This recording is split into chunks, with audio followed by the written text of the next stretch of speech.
আসসালামু আলাইকুম রহমতুল্লাহি ওয়া বারাকাতুহু। আউযু বিল্লাহি মিনাশ শাইতানির রাজিম। বিসমিল্লাহির রহমানির রহিম। পরম করুণাময় ও অসীম দয়ালু আল্লাহর নামে শুরু।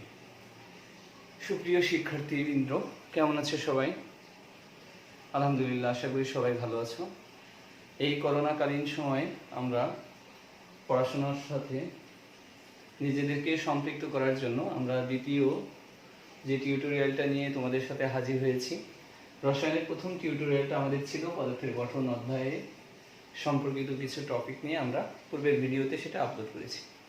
আজকে যে বিষয়গুলো নিয়ে আমরা কথা বলবো তার মধ্যে রয়েছে পরমাণুর মৌলিক কণিকা, নিউক্লিয়াস আবিষ্কার, রাদারফোর্ড পরমাণু মডেল এবং এই মডেলের ত্রুটি সমূহ, এবং রয়েছে সর্বশেষ অরবিট বা কক্ষপথ। তো লেটস স্টার্ট। আজকে আমরা আমাদের পাঠ শুরু করি। সবাই মনোযোগ সহকারে লক্ষ্য রাখবে। প্রথম যে ব্যাপারটা সেটা হচ্ছে পরমাণু মৌলিক কণিকা। আমরা প্রথম টিউটোরিয়ালে যে ইতিহাস বলছি সে তার ধারাবাহিকতায় আজকে যদি আমরা কথা বলি তাহলে বলবো যে পরমাণু আবিষ্কার হওয়ার পরেও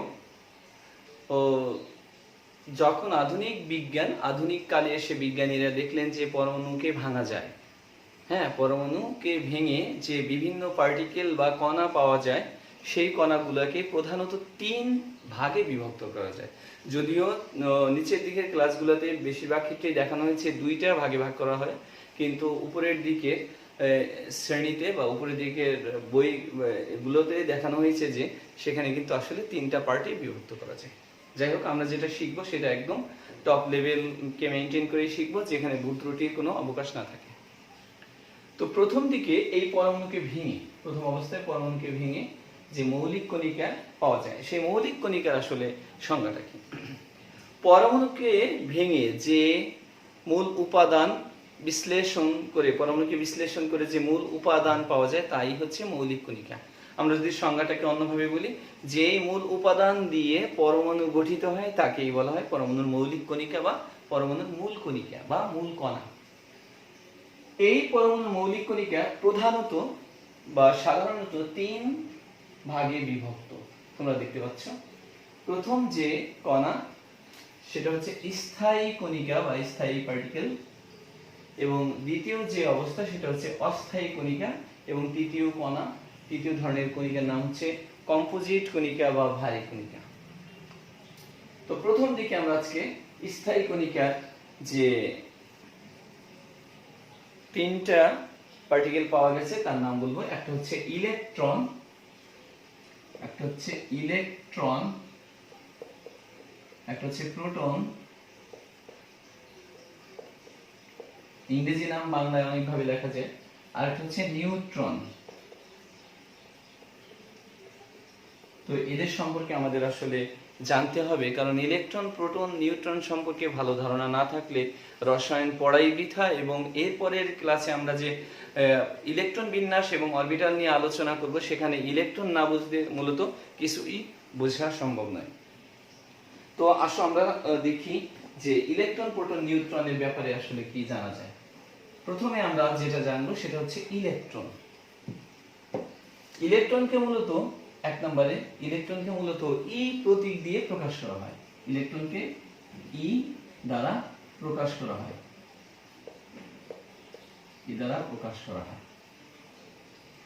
ইলেকট্রনের 2 নম্বর বৈশিষ্ট্য হচ্ছে একে আমরা যদি 2 নম্বর বৈশিষ্ট্য বলি যে ইলেকট্রনের ভর এবং চার্জ সবই রয়েছে। ইলেকট্রনের ভর আছে, এর ভর m of e, mass of electron আমরা যদি বলি যে 9 আমরা একটু নিচে লিখি 9.11 into 10 to the power minus 28 gram, or 9.11 into 10 to the power minus 31 KG. আমরা যদি কেজি বা কিলোগ্রাম ইউনিটে প্রকাশ করি তাহলে গ্রামকে কেজিতে কনভার্ট করলে দেখা যায় 10 to the power minus 31 KG হয়। ইলেকট্রনের ভর যেহেতু আছে, ইলেকট্রনের চার্জও আছে। এর চার্জ হচ্ছে নেগেটিভ, আমরা জানি ইলেকট্রনের চার্জ নেগেটিভ, ঋণাত্মক চার্জ -1.60 ইন্টু 10⁻⁻19 কুলম্ব।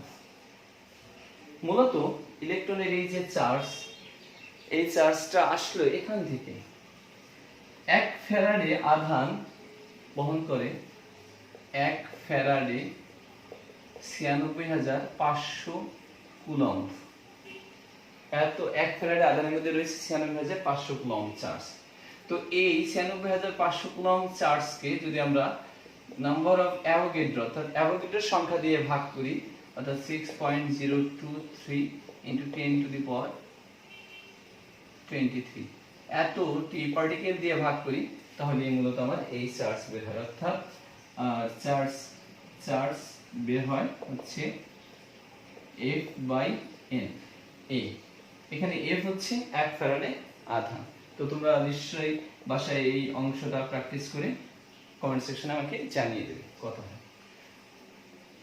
4 নাম্বার, এর ভর আছে, এর চার্জ আছে, একে ই প্রতীক দিয়ে প্রকাশ করা হয় এবং এই 4 নম্বর যে অংশটা রয়েছে এটা অবস্থান করে পরমাণুর কক্ষপথে।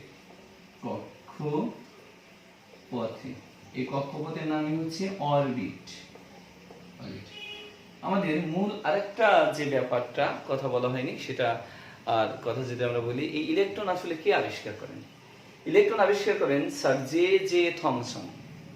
1897 সালে স্যার জে থমসন প্রথম এই ক্যাথোড রশ্মি বা ক্যাথোড রে টিউবের মধ্যে দিয়ে বিদ্যুৎ ক্ষরণ চালিয়ে মূলত ইলেকট্রন আবিষ্কার করেন। এই ব্যাপারগুলো তোমাদেরকে জানতে হবে। ইলেকট্রন, প্রোটন, নিউট্রনের সবগুলো বৈশিষ্ট্য তোমাদেরকে জানতে হবে।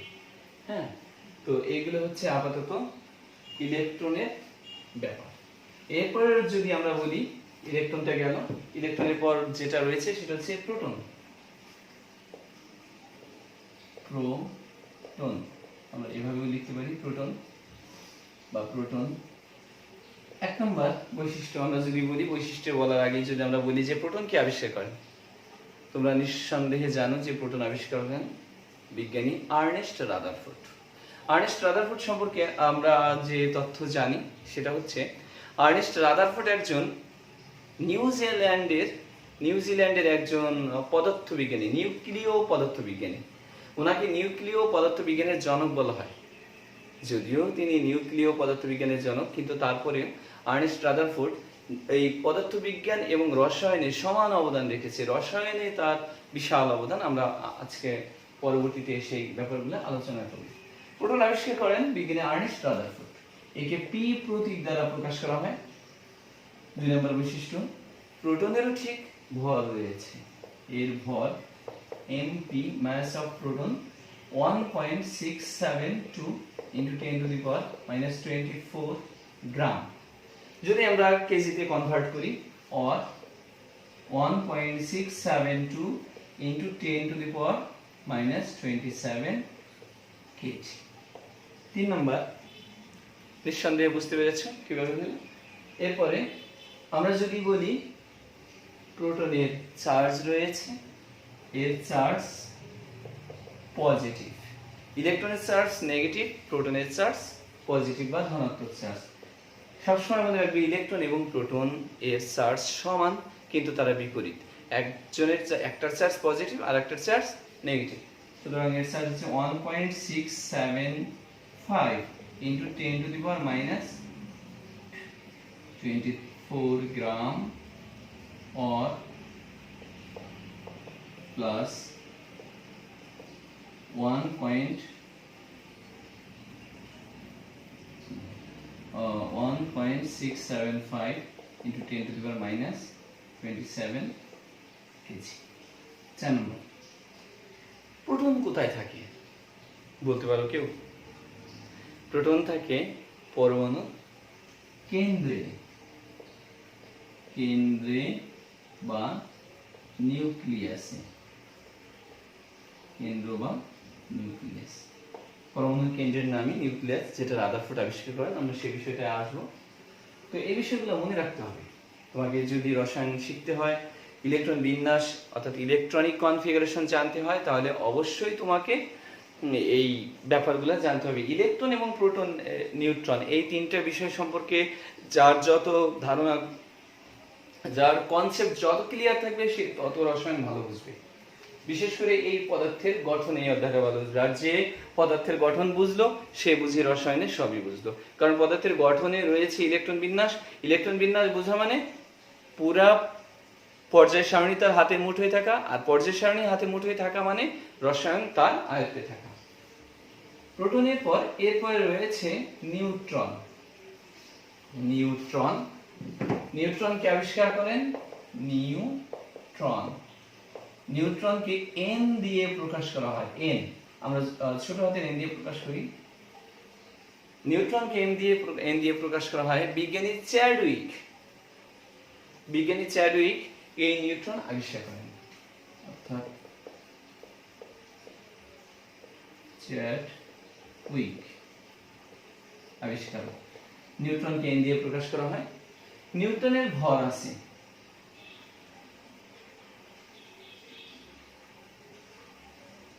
এর ভর 1.675 into 10 to the power minus 24 গ্রাম।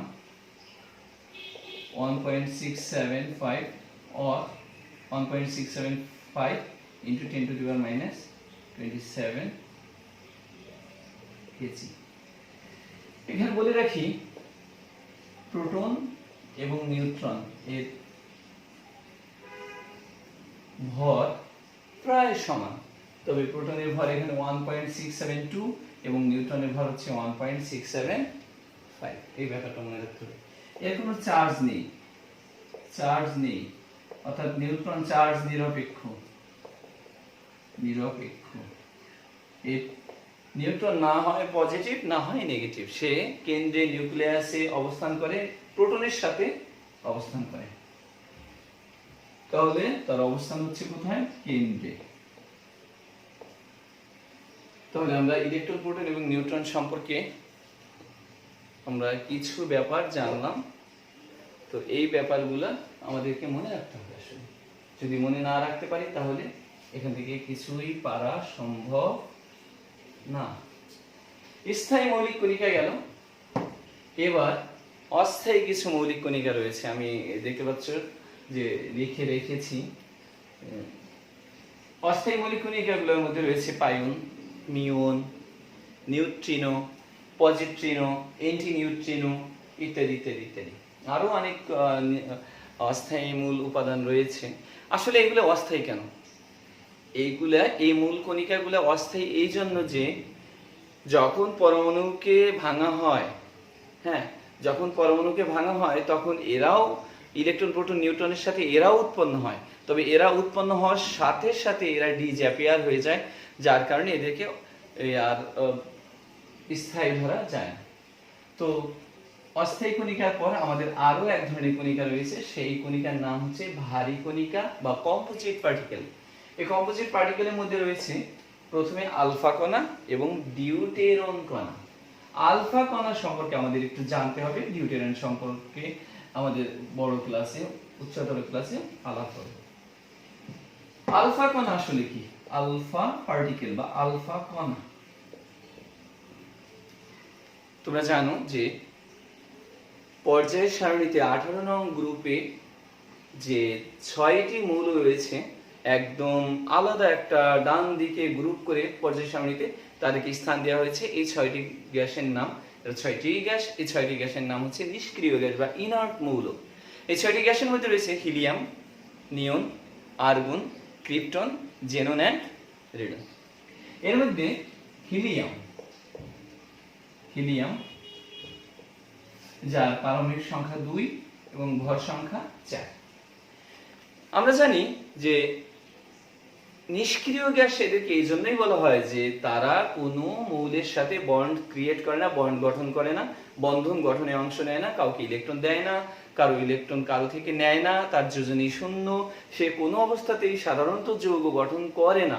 ব্যতিক্রমী 2-1টা ক্ষেত্রে কিছু যৌগ তারা গঠন করে, তবে সেটা রেয়ার এবং এক্সেপশনাল।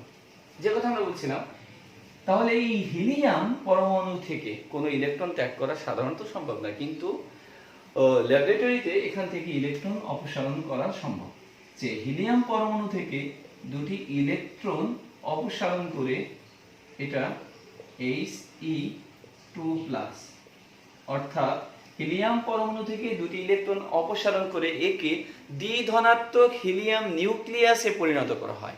এই দ্বিধনাত্মক মানে দুইটা ধনাত্মক চার্জযুক্ত আয়ন অর্থাৎ দ্বিধনাত্মক চার্জিত হিলিয়াম নিউক্লিয়াসকেই বলা হয় আলফা পার্টিকেল বা আলফা কণা। তো আমরা এই আলফা কণা নিয়েও আজকে আলোচনা করব। আলফা কণা মূলত আমাদের লাগবে পরমাণু নিউক্লিয়াস আবিষ্কারের বেলায়।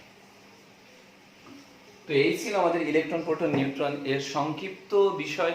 তোমরা বই ভালো করে পড়বে, বইয়ের মধ্যে দেখবে চার্ট দেওয়া আছে।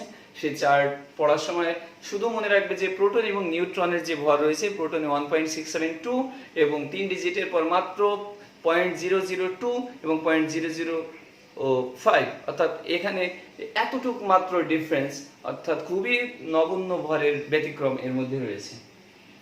এরপরে রয়েছে নিউক্লিয়াস আবিষ্কার, সেই মহেন্দ্রক্ষণ 1911 সাল।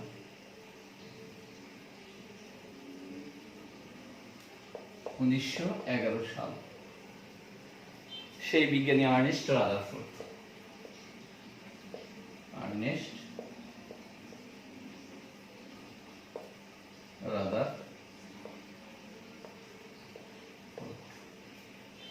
রাদারফোর্ড একটা পরীক্ষা করলেন। কে পরীক্ষা? তিনি খুবই পাতলা একটা স্বর্ণপাত নিলেন। প্রথমে একটা বক্সের ভিতরে হিলিয়াম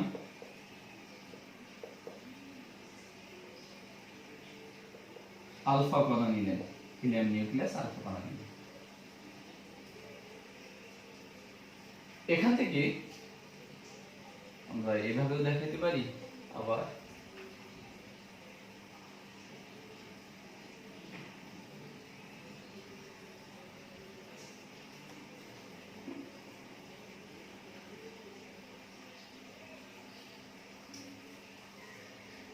তো বন্ধুরা, আলফা কণা পরীক্ষার জন্য বিজ্ঞানী রাদারফোর্ড একটা সীসার বক্সের মধ্যে আলফা কণা রাখলেন। আলফা কণা অবশ্যই তেজস্ক্রিয় ও পার্টিকেল।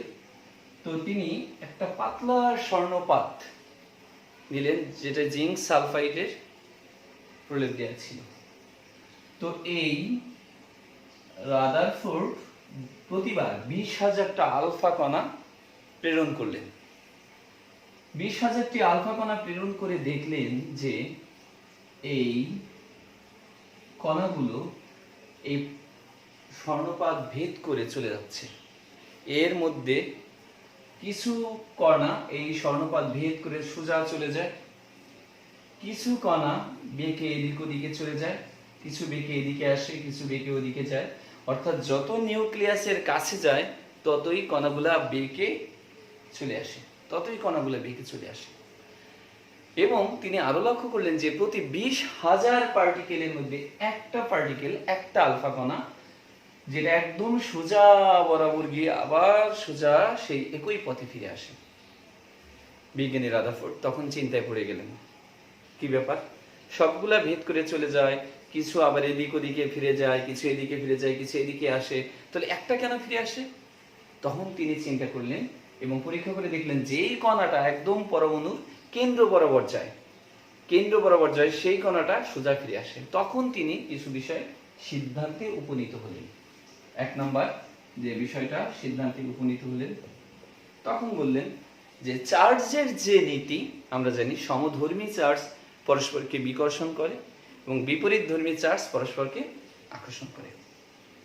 তো সমধর্মী চার্জ পরস্পরকে যদি বিকর্ষণ করে, সেক্ষেত্রে যেহেতু আলফা কণার মধ্যে একটা সোজা কেন্দ্র বরাবর গিয়ে ফিরে আসছে, সেহেতু অবশ্যই এই কেন্দ্রে এই আলফা কণার চার্জ বিশিষ্ট নিঃসন্দেহে কোনো চার্জ উপস্থিত রয়েছে। যেহেতু আলফা কণা ধনাত্মক চার্জ বিশিষ্ট, সেহেতু তিনি চিন্তা করলেন পরমাণুর কেন্দ্রে অবশ্যই এরকম ধনাত্মক চার্জ বিশিষ্ট কণা উপস্থিতি রয়েছে। তখন তিনি এই পরমাণুর কেন্দ্রকে ধনাত্মক চার্জ বিশিষ্ট কণা হিসেবে আখ্যায়িত করলেন এবং এই কণার নাম দিলেন তিনি, এই যে চার্জিত যে জায়গাটা তিনি কেন্দ্র আবিষ্কার করলেন এর নাম দিলেন তিনি নিউক্লিয়াস। তিনি বললেন যে পরমাণুর নিউক্লিয়াস সাধারণত 10⁻⁻8 সেন্টিমিটার অর 10⁻⁻10 মিটার। তাহলে পরমাণু কত ছোট, পরমাণুর কেন্দ্রটা কত ছোট? আমরা বলছিলাম পরমাণু এতই ছোট যে একটা পরমাণু ওর ব্যাস 100 পিকোমিটার, বা একটা চুলের যে ব্যাস হয় সেই চুলকে 1 লক্ষ ভাগ করলে সাধারণত একটা পরমাণু পাওয়া যায়।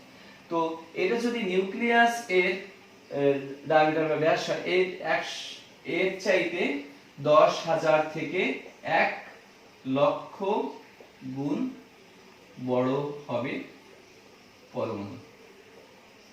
তাহলে তিনি এই সিদ্ধান্তেও উপনীত হলেন যে নিউক্লিয়াসের আয়তন মোট পরমাণুর তুলনায় অত্যন্ত নগণ্য। পরমাণুর মোট আয়তনের তুলনায় নিউক্লিয়াসের আয়তন অত্যন্ত নগণ্য, এটা আরেকটা সিদ্ধান্তে তিনি উপনীত হলেন। তাহলে তিনি যে সিদ্ধান্তগুলো উপনীত হলেন তা হচ্ছে পরমাণুর কেন্দ্র ধনাত্মক চার্জ বিশিষ্ট, এর নাম নিউক্লিয়াস। এরপর তিনি আরো বললেন যে পরমাণুর মোট আয়তনের তুলনায় নিউক্লিয়াস অত্যন্ত অল্প জায়গা দখল করে, কিন্তু নিউক্লিয়াসের ভিতর এই সমস্ত পরমাণুর ভর পুঞ্জীভূত রয়েছে। রাদারফোর্ড আরো একটা বিষয় সিদ্ধান্তে উপনীত হলেন। তিনি বললেন যে যেহেতু ইলেকট্রনের কণা এবং আলফা কণা, এই যে এখানে ইলেকট্রন রয়েছে, আমরা জানি পরমাণুর কক্ষপথে ইলেকট্রন সমূহ সর্বদা পরিভ্রমণরত থাকে, এখানে থাকে। তো তিনি এই সিদ্ধান্তে উপনীত হলেন যে পরমাণুর অধিকাংশ স্থানই ফাঁকা। এই কক্ষপথে যে ইলেকট্রনগুলো রয়েছে, হ্যাঁ, সেই ইলেকট্রনের ভর আলফা কণার ভরের চাইতে নিঃসন্দেহে কম। এই কারণে এই আলফা কণার মতো একটা ভারী পার্টিকেলকে এই পরমাণুর ইলেকট্রনগুলো ধরে রাখতে পারেনি। যদি ধরে রাখতে পারতো তাহলে আলফা কণা এখানে গিয়ে এই পরমাণু এটা যেহেতু পজিটিভ চার্জ, এটা যদি এর সমান হতো ভর, তাহলে এটা পজিটিভ চার্জের নেগেটিভ চার্জের সাথে যে মিলিত হয়ে ওখানেই থেমে যেত, অর্থাৎ এটা আর এদিকে বেরিয়ে যেতে পারতো না। তখন তিনি চিন্তা করলেন যে পরমাণুর অধিকাংশ স্থানই ফাঁকা এবং পরমাণুর সমস্ত ভর এই নিউক্লিয়াসে পুঞ্জীভূত রয়েছে। তো এই ছিল আমাদের রাদারফোর্ডের আলফা পার্টিকেল বা এই রাদারফোর্ডের আলফা পার্টিকেল পরীক্ষা, যেটা রাদারফোর্ড নিউক্লিয়াস আবিষ্কারের কথা বলেছিলেন। নবম দশম শ্রেণীতে এই পরীক্ষাটার কথা মূলত বলা নেই। আমরা উচ্চ মাধ্যমিকের অর্থাৎ হায়ার সেকেন্ডারি ক্লাসে এসএসসি রসায়নে সরোজকান্ত সিংহ হাজারি সহ মাহবুবুর রহমান লিঙ্কন স্যারের বই এবং হাসানুল কবির স্যারের যত বই আছে রসায়নের প্রত্যেকটা বইতেই কিন্তু এই আলফা কণার কথা বলা হয়েছে। তো তোমরা উচ্চ মাধ্যমিকের বিভিন্ন বই থেকে এগুলো পড়ে হেল্প নিতে পারো।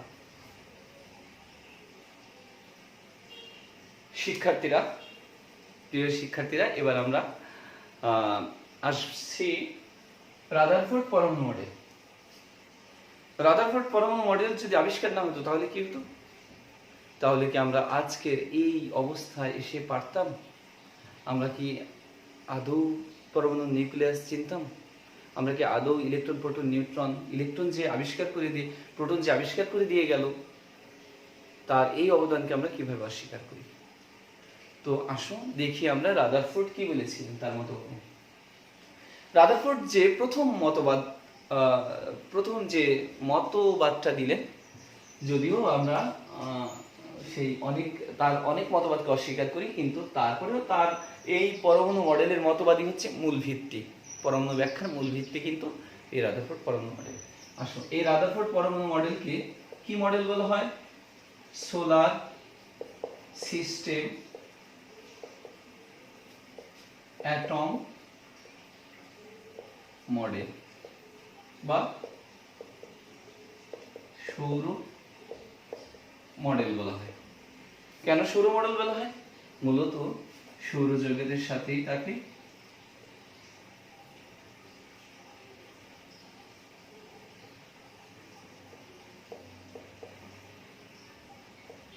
হচ্ছে সূর্য, সৌরজগৎ।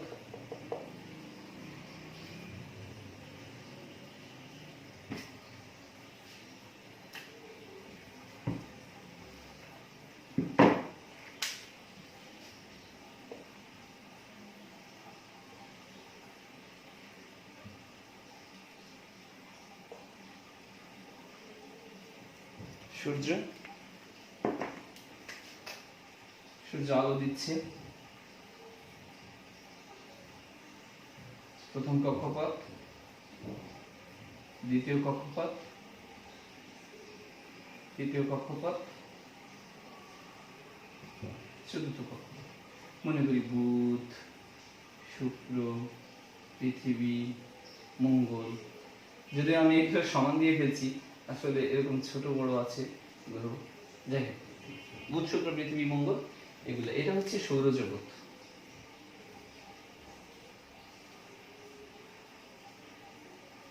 সৌরজগৎ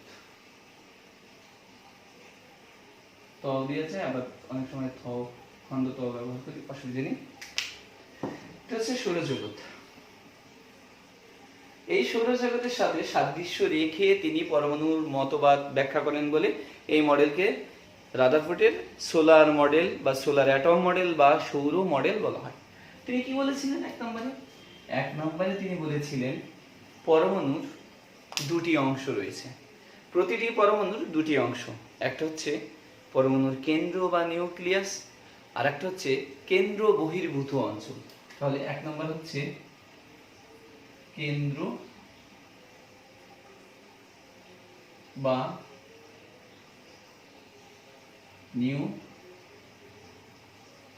নিউক্লিয়াস এবং দুই নম্বরে রয়েছে কেন্দ্র বহির্ভূত অঞ্চল। কেন্দ্র বহির্ভূত অঞ্চল। তাহলে এক নম্বর মতবাদটা ছিল এই।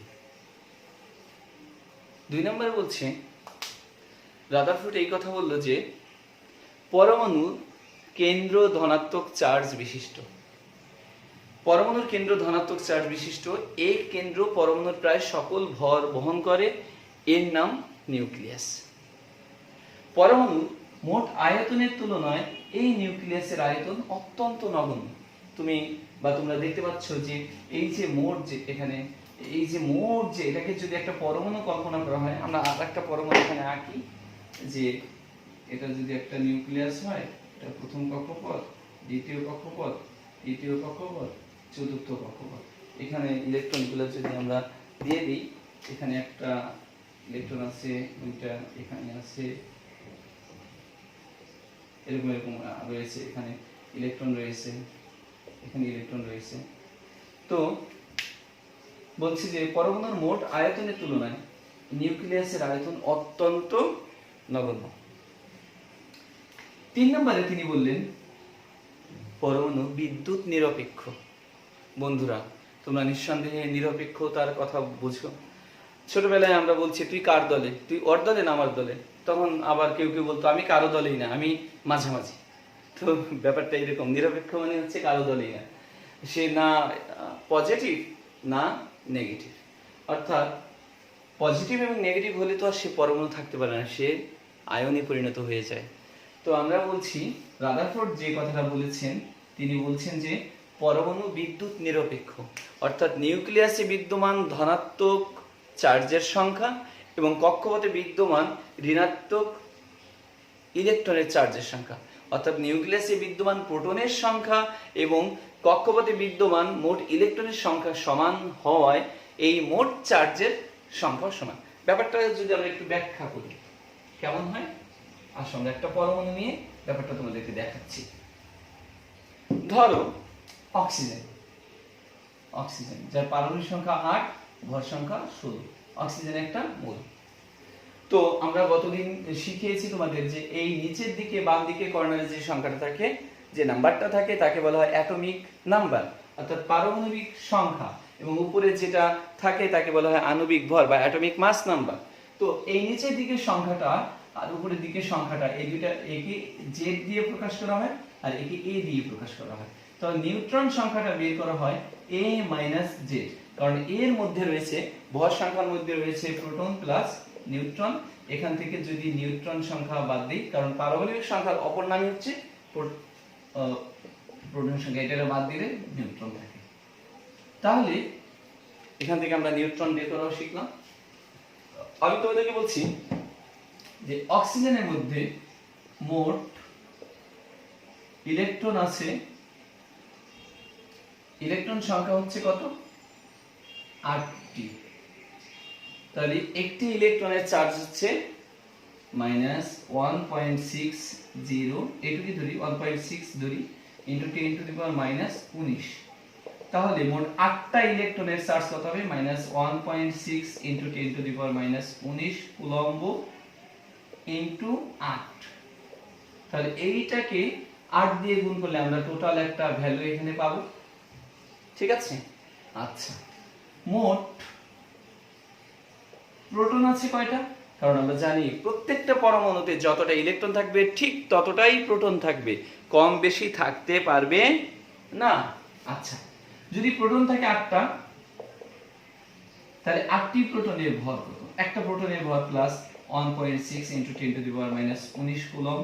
অতএব 8টি প্রোটনের ভর plus 1.6 into 10 to the power -19 into 8, এত কুলম্ব।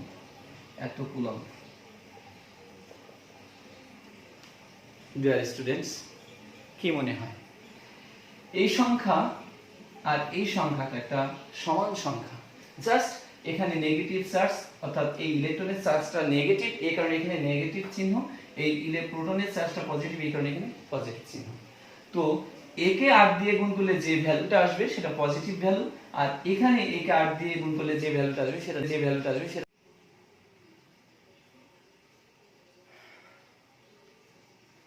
বন্ধুরা, এরপরে আমাদের রয়েছে এরপরের যে অবস্থা। তাহলে আমরা দেখলাম কি? আমরা দেখলাম যে পরমাণু বিদ্যুৎ নিরপেক্ষ, অর্থাৎ নিউক্লিয়াসে বিদ্যমান ধনাত্মক চার্জের সংখ্যা এবং কক্ষপথে বিদ্যমান ঋণাত্মক ইলেকট্রনের চার্জের সংখ্যা সমান, বিধায় পরমাণুতে মোট চার্জ বা মোট ইলেকট্রনের সংখ্যা সমান, অর্থাৎ ইলেকট্রন এবং প্রোটনের চার্জের সংখ্যা সমান, সুতরাং পরমাণু বিদ্যুৎ নিরপেক্ষ। এরপরে যে প্রশ্নটা রয়েছে সেটা হচ্ছে সৌরজগতের সূর্যের চারদিকে ঘূর্ণায়মান গ্রহের মতো ইলেকট্রন সমূহ নিউক্লিয়াসের চারদিকে সর্বদা ঘুরে। সৌরজগতে সূর্যের চারদিকে ঘূর্ণায়মান গ্রহের মতো এই ইলেকট্রন সমূহ নিউক্লিয়াসের চারদিকে সর্বদা আবর্তনশীল অবস্থায় রয়েছে। অর্থাৎ এরপরে যেটা রয়েছে সবচেয়ে ইম্পর্টেন্ট যে ব্যাখ্যাটা, মতবাদটা তিনি দিচ্ছেন, তিনি বলছেন যে ইলেকট্রন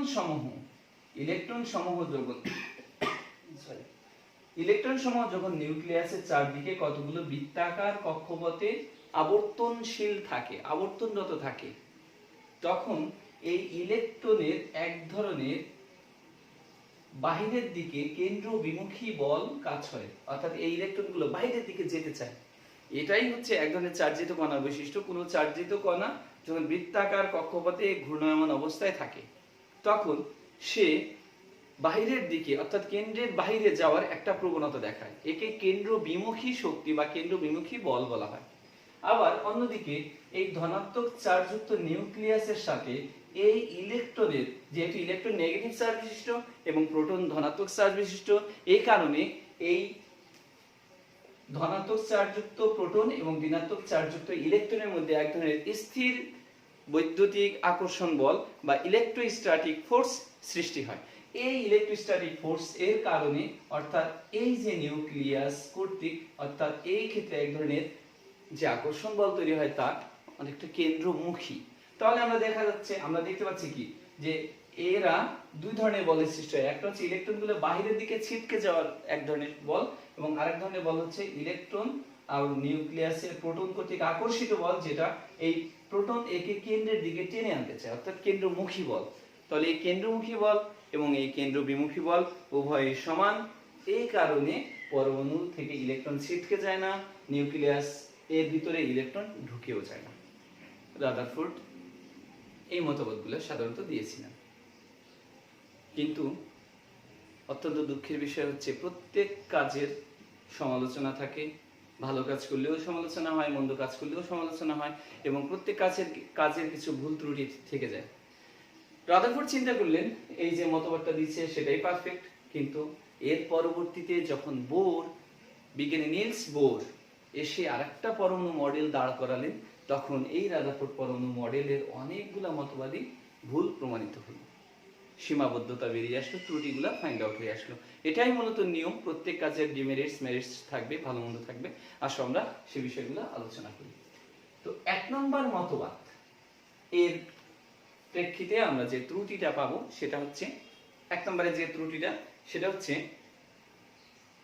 সৌরজগতের এই গ্রহগুলো কোনো চার্জ নেই। এই গ্রহের কোনো চার্জ আছে? পৃথিবী কি নেগেটিভ চার্জ আর মঙ্গল কি পজিটিভ চার্জ, এমন কোনো ধারণা আছে? না, গ্রহগুলো চার্জ বিহীন। কিন্তু এই চার্জ বিহীন গ্রহের সাথে রাদারফোর্ড কিভাবে চার্জযুক্ত কণা বা ইলেকট্রনের সাদৃশ্যতা দেখালেন। অর্থাৎ সৌরজগতের গ্রহগুলো চার্জ বিহীন বা চার্জ নিরপেক্ষ, কিন্তু ইলেকট্রন সমূহ চার্জিত বা ঋণাত্মক চার্জ বিশিষ্ট। 2 নম্বর, আবর্তনশীল কক্ষপথের আকার বা আকৃতি সম্পর্কে। আবর্তনশীল মানে হচ্ছে ইলেকট্রন সমূহ যেই পথে ঘুরে, এই পথে ঘুরে বেড়ায়, এই আবর্তনশীল কক্ষপথের আকার বা আকৃতি সম্পর্কে কোনো ব্যাখ্যা বিজ্ঞানী রাদারফোর্ড দিতে পারেন নাই। 3 নম্বর, আবর্তনশীল কক্ষপথের আকার আকৃতি তো গেল, 1 ইলেকট্রন বিশিষ্ট হাইড্রোজেনের বর্ণালী এর সাহায্যে ব্যাখ্যা করা যায়। কিন্তু বহু ইলেকট্রন বিশিষ্ট পরমাণুতে ইলেকট্রনগুলা এই পরমাণুর চারদিক দিয়ে কিভাবে ঘুরবে তার কোনো ব্যাখ্যাও কিন্তু রাদারফোর্ড দিতে পারেননি। এরপরে যে ত্রুটিটা পাওয়া গেছে যে পরমাণুর বর্ণালী ব্যাখ্যার কোনো ধারণা রাদারফোর্ড পরমাণু মডেলে ছিল না, সেই ক্ষেত্রে ব্যর্থতা নিয়ে চলে গেছেন। এরপরে যে ব্যর্থতাটা ছিল সবচেয়ে বড় ব্যর্থতা, বিজ্ঞানী ম্যাক্সওয়েল তার তাড়িৎ-চৌম্বক তরঙ্গ ব্যাখ্যা করতে গিয়ে তিনি বলছেন যে কোনো চার্জিত কণা যদি সে বৃত্তাকার কক্ষপথে আবর্তন বা পরিভ্রমণরত থাকে, এইভাবে যদি সে আবর্তনশীল অবস্থায় থাকে,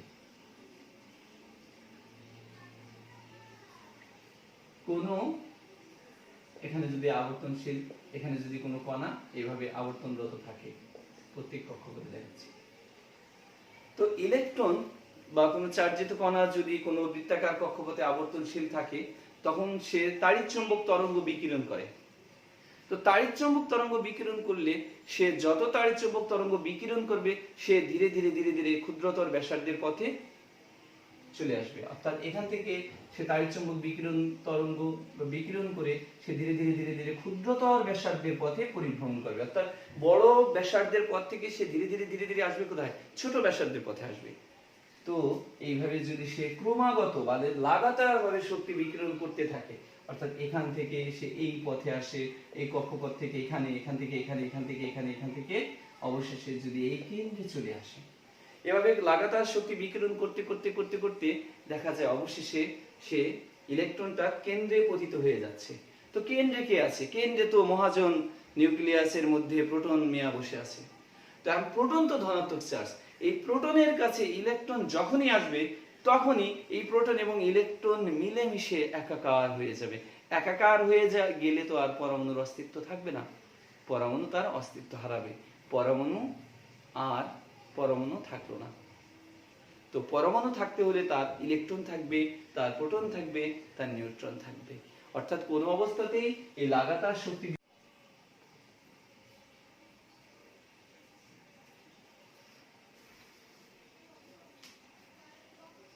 তো আমরা যে কথা বলছিলাম যে ইলেকট্রন যদি কেন্দ্রে ঢুকে পড়ে, তাহলে নিউক্লিয়াস এর প্রোটনের সাথে সে কি হবে? প্রোটনের সাথে মিলে যাবে এবং প্রোটন এবং নিউট্রন মিলেমিশে একাকার হয়ে যাবে, পরমাণুর অস্তিত্ব বিলীন হয়ে যাবে। সুতরাং এটা রাদারফোর্ড পরমাণু মডেলের একটা বড় ত্রুটি। বিজ্ঞানী আর্নেস্ট রাদারফোর্ড এই ত্রুটিটার জন্য তার এই পরমাণু মডেলকে সর্বোচ্চ মূল্যায়নের মডেল হিসেবে পরিগণিত করতে পারেননি। বোর পরমাণু মডেল এরপরে যে পরমাণু মডেল প্রদান করেন তার মূল ভিত্তি হিসেবে কিন্তু রাদারফোর্ড পরমাণু মডেলকেই বেছে নিয়েছিলেন, কিন্তু তারপরেও কিন্তু অনেকগুলো ত্রুটি থেকে যায়।